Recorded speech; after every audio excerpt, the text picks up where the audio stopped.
Abordez le parcours du vieillissement avec grâce. 9 comportements clés à éviter pour vivre sereinement vos années seniors. Le vieillissement est un voyage que nous devons tous entreprendre. Mais la manière dont nous naviguons ce voyage définit la qualité de notre expérience. Alors que nous entrons dans cette étape de la vie, beaucoup d'entre nous commencent à réfléchir à ce qui compte vraiment. Nos relations, notre héritage et la sagesse que nous avons acquise en chemin. Cependant, cette phase de la vie présente aussi des défis uniques qui peuvent impacter la façon dont les autres nous perçoivent et, plus important encore, comment nous nous percevons nous-mêmes.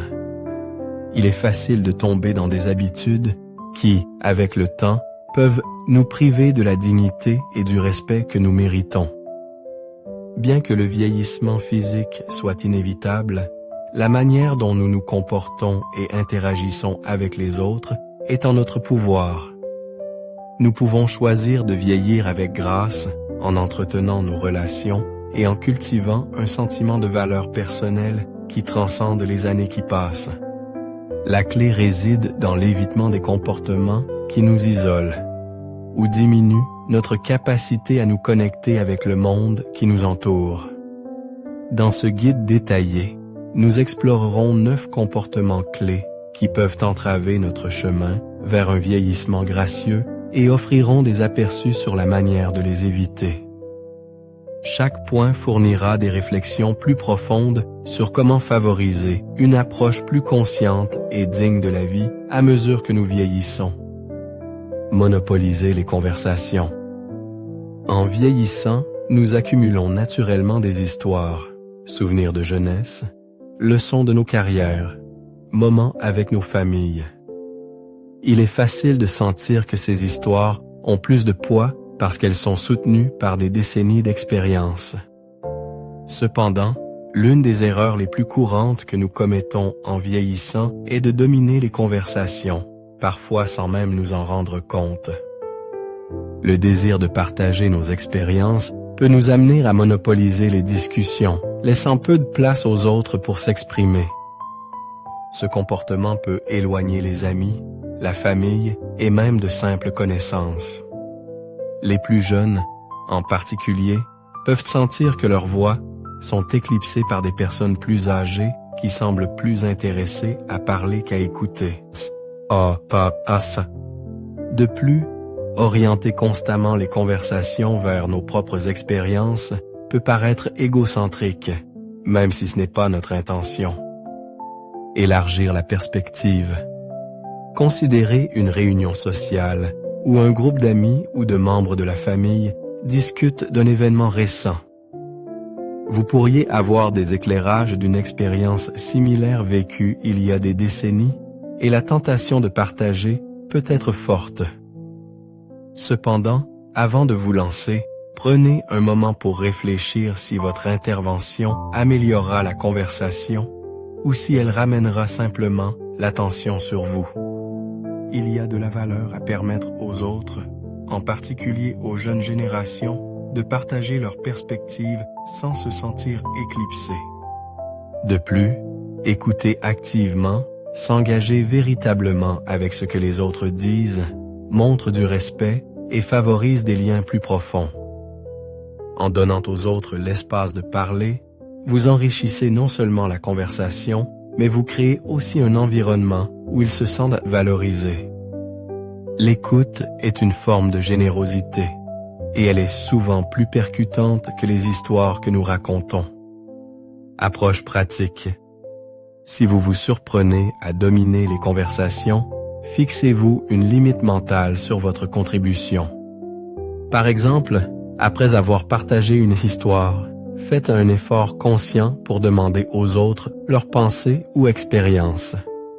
Des phrases comme « Qu'en pensez-vous » ou « J'aimerais beaucoup connaître votre perspective » invitent les autres dans la conversation et montrent que vous appréciez leur contribution. Leçon plus profonde. Cultiver une réputation de quelqu'un qui écoute plus qu'il ne parle est une marque de sagesse. La capacité à prendre du recul, observer et écouter profondément les autres est souvent plus puissante que de partager vos propres histoires. Cela signale l'humilité, la patience et un intérêt sincère pour ceux qui vous entourent.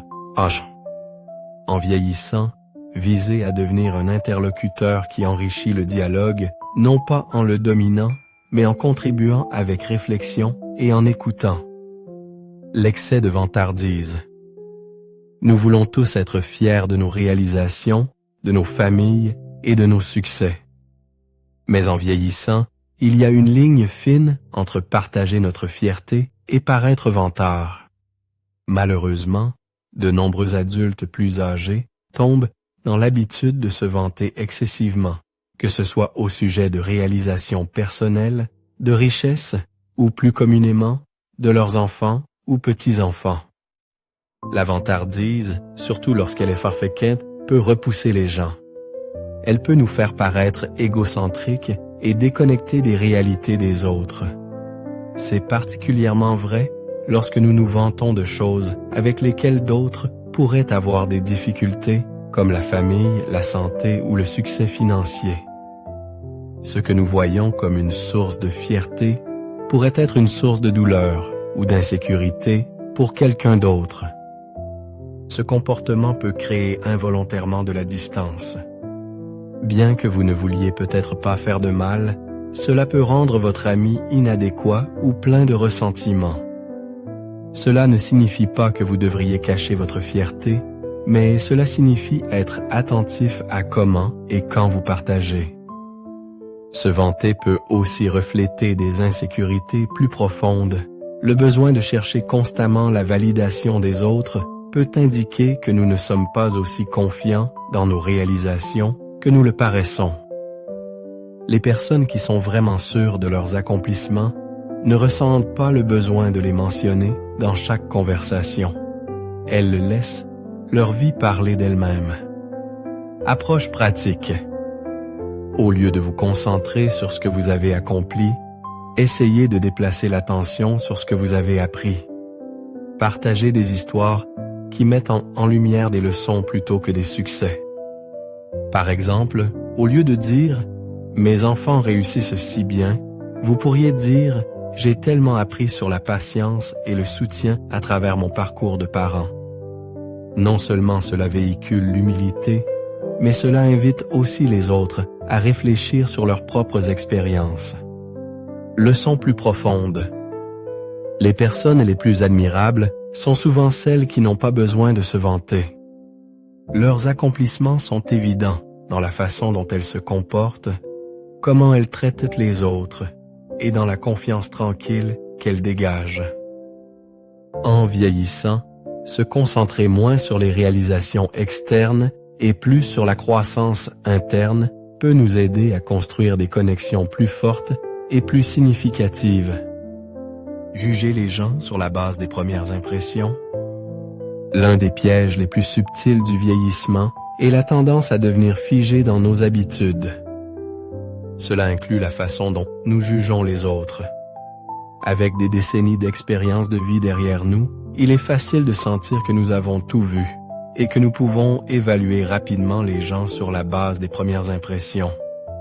Cependant, ce genre de jugement hâtif peut nous fermer à des relations significatives et limiter notre compréhension des personnes qui nous entourent.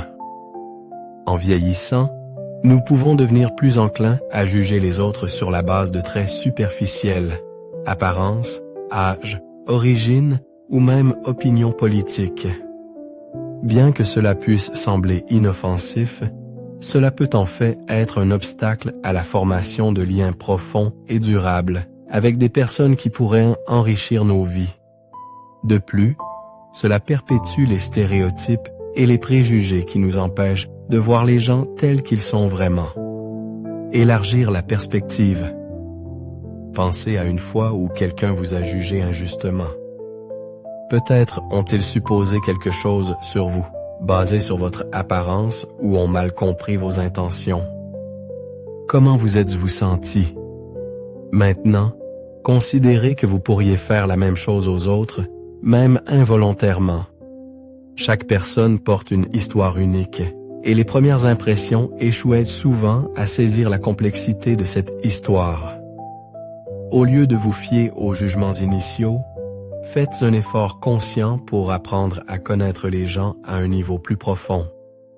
Posez des questions, écoutez sans notion préconçue et laissez-leur l'espace de révéler qui ils sont vraiment.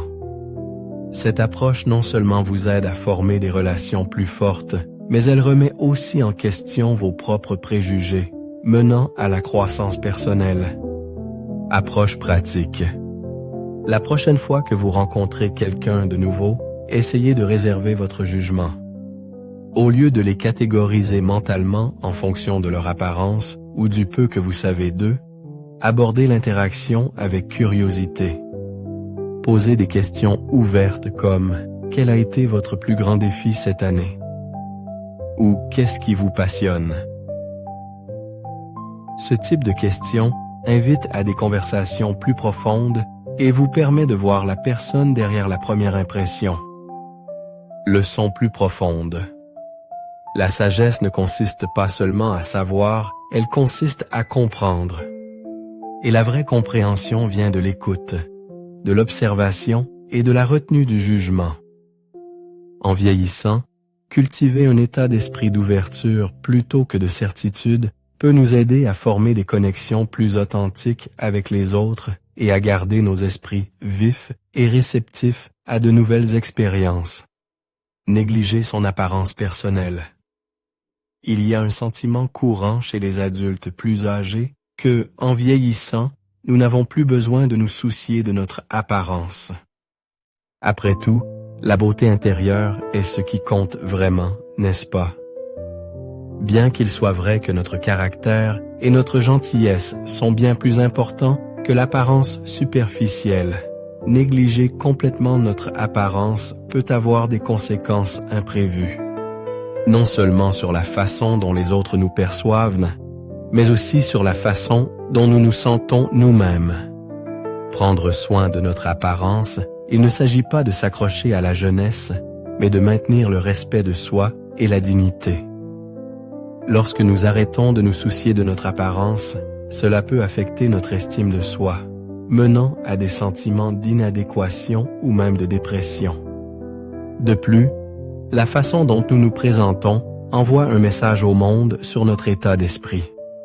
Une apparence soignée et bien entretenue suggère que nous sommes engagés dans la vie et que nous sommes toujours fiers de nous, tandis qu'une apparence négligée peut signaler le retrait ou l'apathie. Élargir la perspective. Pensez à ce que vous ressentez après une nouvelle coupe de cheveux ou lorsque vous mettez une belle tenue. Il y a un sentiment de renouveau, un regain de confiance qui vient du fait de se montrer sous son meilleur jour. Maintenant, imaginez voir un ami que vous n'avez pas vu depuis des années. Ils ont arrêté de prendre soin d'eux, leurs vêtements sont usés, leurs cheveux en désordre. Quelle impression cela laisse-t-il? Il est important de se rappeler que maintenir notre apparence ne relève pas de la vanité. Il s'agit de préserver notre sens de soi et de montrer aux autres que nous nous soucions toujours de la vie que nous menons. Même de petits efforts, comme porter des vêtements propres et bien ajustés ou maintenir une hygiène de base, peuvent faire une différence significative dans notre ressenti et dans la façon dont les autres nous répondent. Approche pratique. Si vous êtes tombé dans l'habitude de négliger votre apparence, commencez par de petits changements. Peut-être est-il temps de retourner chez le coiffeur ou au salon de coiffure. Ou peut-être pourriez-vous investir dans quelques nouvelles pièces de vêtements qui vous font vous sentir bien. Même un peu de soin personnel peut grandement contribuer à booster votre confiance et à maintenir votre dignité en vieillissant. Leçon plus profonde. Le soin personnel est un reflet du respect de soi. En prenant soin de votre apparence, vous ne maintenez pas seulement la façon dont les autres vous voient. Vous nourrissez votre propre sentiment de valeur et de fierté. C'est une manière simple mais puissante de vous rappeler que vous êtes toujours engagé dans la vie, peu importe le nombre d'années écoulées. attendre le respect sans le mériter. Il fut un temps où le simple fait d'atteindre un certain âge commandait automatiquement le respect. Mais les temps ont changé, et le respect n'est plus quelque chose qui est donné purement basé sur l'ancienneté. Les jeunes générations, en particulier, sont plus indépendantes dans leurs pensées, et elles remettent souvent en question les hiérarchies traditionnelles de respect. En tant qu'adultes plus âgés, nous pourrions nous sentir frustrés lorsque nous ne sommes pas traités avec la déférence que nous estimons méritée. Cependant, il est important de reconnaître que le respect se mérite, il ne se demande pas.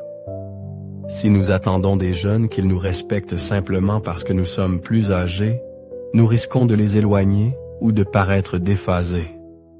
Le vrai respect vient de la façon dont nous traitons les autres, indépendamment de l'âge. Élargir la perspective. Imaginez entrer dans une pièce et supposer que, en raison de votre âge, tout le monde se pliera automatiquement à vos opinions ou décisions. Lorsque cela ne se produit pas, il est facile de se sentir snobé ou manquer de respect. Cependant, plutôt que d'attendre que les autres nous accordent du respect, nous devons d'abord leur montrer du respect. En écoutant leurs perspectives, en étant ouverts aux nouvelles idées et en faisant preuve de gentillesse et de compréhension. Le respect est une voie à double sens. Tout comme nous voulons que les jeunes respectent nos années d'expérience, nous devons aussi respecter leur point de vue, leur indépendance et leur contribution au monde. En abordant les autres avec humilité et une volonté d'apprendre autant que d'enseigner, nous créons une atmosphère de respect mutuel qui profite à tous. Approche pratique. La prochaine fois que vous interagissez avec quelqu'un de plus jeune, essayez de mettre de côté toute attente de respect automatique. Concentrez-vous plutôt sur la construction d'une relation basée sur la compréhension mutuelle et la gentillesse. Montrez de l'intérêt pour leurs expériences et perspectives et offrez vos propres points de vue avec humilité plutôt qu'avec autorité. Leçon plus profonde. Le respect est quelque chose que nous cultivons à travers nos actions, pas quelque chose auquel nous avons droit simplement en raison de notre âge. En traitant les autres, quel que soit leur âge, avec le même respect que nous espérons recevoir, nous créons des relations plus fortes, plus significatives, et, ce faisant, nous méritons le genre de respect qui dure. Gardez rancune. Au fil des années, il est facile d'accumuler des griefs, que ce soit à cause de disputes familiales, de vieilles amitiés qui ont mal tourné, ou même de malentendus qui n'ont jamais été résolus. S'accrocher à ces rancunes peut nous peser émotionnellement, nous privant de la paix et de la joie que nous méritons dans nos dernières années. Pourtant, de nombreux adultes plus âgés trouvent difficile de laisser aller les blessures passées, croyant que le pardon signifie laisser les autres s'en tirer à bon compte. Cependant, garder rancune ne nuit qu'à nous-mêmes. Cela nous maintient coincés dans le passé, incapables d'avancer et de profiter du présent. Le pardon, d'autre part, est un cadeau que nous nous faisons à nous-mêmes. Il nous permet de libérer le fardeau émotionnel qui nous pèse et de faire place à de nouvelles expériences positives. Élargir la perspective. Pensez à une rancune que vous entretenez depuis des années. Peut-être est-ce avec un membre de la famille, un ami ou même un collègue. Comment le fait de s'accrocher à cette colère ou à ce ressentiment a-t-il affecté votre vie? Vous a-t-il apporté la paix? Ou vous a-t-il empêché de profiter pleinement de vos relations et expériences? Maintenant, imaginez ce que ce serait de laisser aller cette rancune. De pardonner, non pas parce que l'autre personne le mérite, mais parce que vous méritez la paix. Le pardon ne signifie pas oublier ou excuser un comportement blessant. Il signifie choisir d'avancer, de prioriser votre propre bien-être par rapport aux besoins de rétribution. Approche pratique. Si vous vous accrochez à une rancune, prenez le temps de réfléchir si elle vous sert encore. Envisagez d'écrire une lettre à la personne concernée, non pas pour l'envoyer, mais pour exprimer vos sentiments et commencer le processus de lâcher prise. En reconnaissant votre douleur et en choisissant le pardon, vous vous libérez du fardeau émotionnel qui vous a pesé. Leçon plus profonde. La vie est trop courte pour porter le poids des blessures passées. En choisissant le pardon, vous choisissez de vivre avec un cœur plus léger et un esprit plus clair. Laisser aller les rancunes est l'une des étapes les plus puissantes que vous puissiez franchir vers la liberté émotionnelle et la paix dans vos dernières années. Résister au changement. L'un des défis du vieillissement est la tendance à devenir résistante au changement. Nous avons passé des décennies à construire des routines, à former des opinions et à établir notre mode de vie. En conséquence, nous pouvons trouver difficile de nous adapter aux nouvelles idées, technologies ou façons de penser. Cependant, résister au changement peut nous isoler du monde qui nous entoure, nous empêchant de rester connectés et engagés dans la vie. Le changement est inévitable, et bien qu'il puisse être inconfortable, il apporte aussi de nouvelles opportunités de croissance et de connexion. Que ce soit apprendre à utiliser une nouvelle technologie, essayer un nouveau passe-temps ou embrasser différentes perspectives, rester ouvert au changement nous aide à maintenir un sentiment de pertinence et de vitalité. Élargir la perspective. Pensez aux changements auxquels vous avez résisté ces dernières années.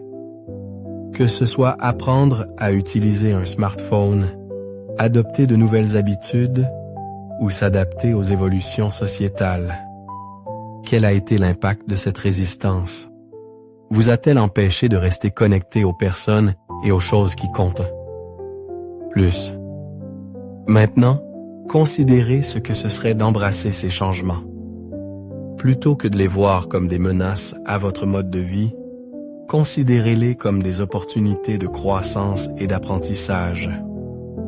En restant ouvert au changement, vous restez engagé dans le monde qui vous entoure et continuez à grandir en tant que personne, peu importe votre âge.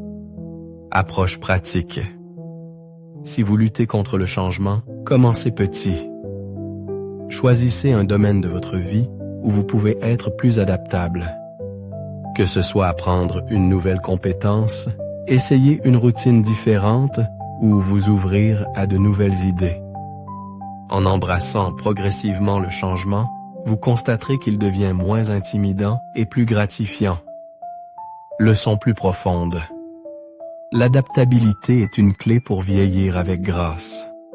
En restant ouvert au changement, vous gardez votre esprit vif, votre esprit flexible et vos connexions fortes. Embrasser le changement ne consiste pas seulement à suivre le rythme. Il s'agit de rester pleinement engagé dans la vie, peu importe l'étape où vous vous trouvez. Évitez la vulnérabilité émotionnelle. En vieillissant, il est courant de devenir plus réservé avec nos émotions. Nous avons peut-être connu des pertes, des déceptions ou des blessures au fil des ans, et l'instinct de nous protéger, en gardant nos sentiments pour nous, peut devenir plus fort. Cependant, éviter la vulnérabilité émotionnelle peut nous empêcher de former des connexions profondes et significatives avec les autres.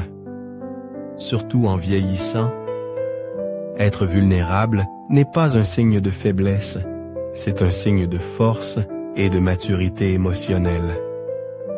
En nous ouvrant aux autres, nous créons la possibilité de liens plus profonds, d'une plus grande compréhension et de relations plus fortes. La vulnérabilité nous permet d'exprimer notre vrai moi, plutôt que de nous cacher derrière des murs d'autoprotection. Élargir la perspective. Pensez aux relations dans votre vie qui comptent le plus. Comment ont-elles été affectées par votre volonté ou votre refus d'être émotionnellement ouvert? Vous êtes-vous retenu par peur d'être blessé pour constater que la distance s'est accrue en conséquence? Maintenant, considérez ce que ce serait de vous permettre d'être vulnérable avec les personnes en qui vous avez confiance. De partager vos peurs, vos espoirs et vos émotions sans crainte de jugement. La vulnérabilité favorise l'intimité, la confiance et des liens plus profonds, tous essentiels au bien-être émotionnel à mesure que nous vieillissons. Approche pratique. Si vous avez évité la vulnérabilité émotionnelle, commencez par partager quelque chose de petit avec quelqu'un en qui vous avez confiance. Cela pourrait être une peur, un regret ou un espoir pour l'avenir. En franchissant cette étape, vous commencerez à construire le type de connexion émotionnelle qui apporte sens et épanouissement à vos dernières années. Leçon plus profonde. La vulnérabilité émotionnelle est la clé de relations profondes et significatives. En vous permettant d'être ouvert et honnête avec les personnes qui vous sont chères, vous créez un espace pour une véritable connexion et compréhension. Et ce faisant, vous enrichissez votre vie de manières qui vont bien au-delà de la santé physique ou du succès matériel. Devenir trop attaché au passé. En vieillissant, il est naturel de regarder en arrière avec tendresse, en se remémorant le bon vieux temps où la vie semblait plus simple, plus prévisible et pleine d'opportunités. Cependant, devenir trop attaché au passé peut nous empêcher de vivre pleinement le présent. Cela peut créer un sentiment d'insatisfaction face à notre situation actuelle et nous empêcher d'embrasser de nouvelles expériences. Bien qu'il soit important d'honorer et de chérir nos souvenirs, il est tout aussi important de rester ouverts au présent et à l'avenir. La vie continue d'offrir de nouvelles opportunités de croissance, de connexion et de joie, même en vieillissant. En nous concentrant trop sur le passé, nous risquons de passer à côté de la beauté et de la richesse de la vie que nous avons encore.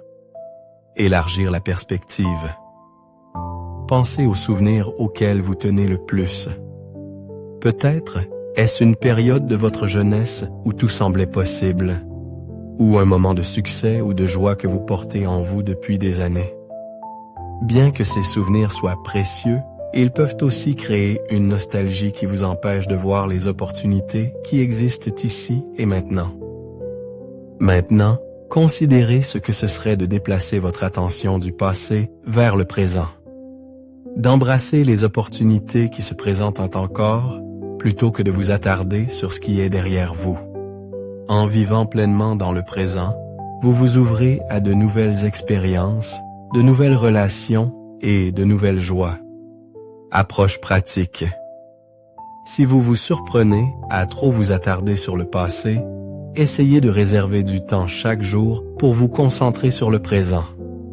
Engagez-vous dans des activités qui vous apportent de la joie maintenant, que ce soit passer du temps avec des êtres chers, explorer un nouveau passe-temps ou simplement profiter de la beauté de la nature. En participant activement au présent, vous constaterez que la vie continue d'offrir sens et épanouissement, peu importe votre âge. Leçon plus profonde. Le passé fait partie de qui nous sommes, mais il ne définit pas qui nous pouvons devenir. En laissant aller l'attachement excessif au passé, nous nous libérons pour vivre pleinement dans le présent et embrasser l'avenir à bras ouverts. Vieillir avec grâce signifie trouver l'équilibre. Honorer le passé tout en restant pleinement engagé dans la vie qui se déroule encore devant nous. Merci d'avoir regardé la vidéo en entier. Si vous trouvez ces histoires inspirantes et motivantes, veuillez commenter 1. Sinon, commentez 0. Vos retours comptent beaucoup pour nous. Merci pour votre temps précieux.